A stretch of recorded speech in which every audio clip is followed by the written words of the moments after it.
नमस्कार, शीला व्हॉइस स्टोरीजमध्ये तुम्हा सर्वांचं स्वागत। आज आपण बघणार आहोत होळी दहन करताना कोणत्या चुका करू नये। होळी दहन करताना करू नका या चुका, अन्यथा होईल तुमचे मोठे नुकसान। होळीचा सण फाल्गुन महिन्याच्या शुक्ल पक्षाच्या पौर्णिमेला साजरा केला जातो। प्रथम होळीचे दहन होते आणि नंतर रंगांनी होळी खेळली जाते। हा सण वाईटावर चांगल्याचे प्रतीक आहे। होलिका दहनाला छोटी होळी असेही म्हणतात। आम्ही तुम्हाला सांगतो की भद्राकाळ गुरुवारी सकाळी 10:35 ते रात्री 11:35 पर्यंत आहे। त्यामुळे होलिका दहन यानंतरच होईल, ज्यासाठी खूप कमी वेळ आहे।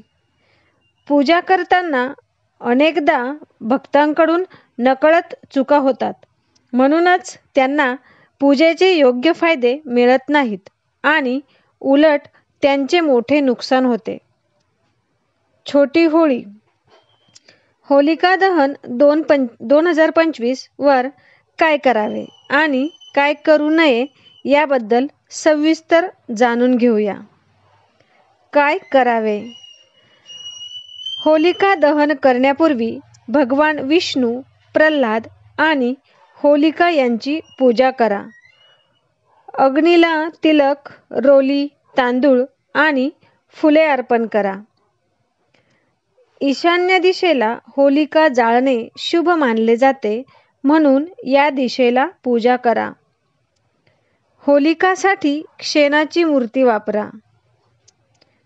होलिका दहनाच्या वेळी हळद, नारळ आणि नवीन पिके जसे की गव्हाचे कणसे अग्नीत अर्पण करा। होलिका दहनानंतर त्याभोवती 7 वेळा प्रदक्षिणा घाला आणि सुख व समृद्धीसाठी प्रार्थना करा। काय करू नये? होलिका दहनाच्या वेळी स्नान करा आणि स्वच्छ कपडे घाला। प्लास्टिक, रबर, रसायनयुक्त वस्तू किंवा मांसाहारी वस्तू आगीत टाकू नका। होळीचा दहन दरम्यान रागावू नका, भांडू नका किंवा शिवीगाळ करू नका। होळीच्या दहनाच्या वेळी अग्नी पेटवल्यानंतर लगेच तिथून हलू नका आणि पाठ दाखवू नका। होळीचा दहन करताना हे मंत्र जप करा। ओम होलिकाय नमः, जयंती मंगला, काली भद्रकाली, कपालिनी दुर्गा, क्षमा शिवधात्री स्वाहा, स्वधा नमोस्तुते। आईला शांती आणि आनंदासाठी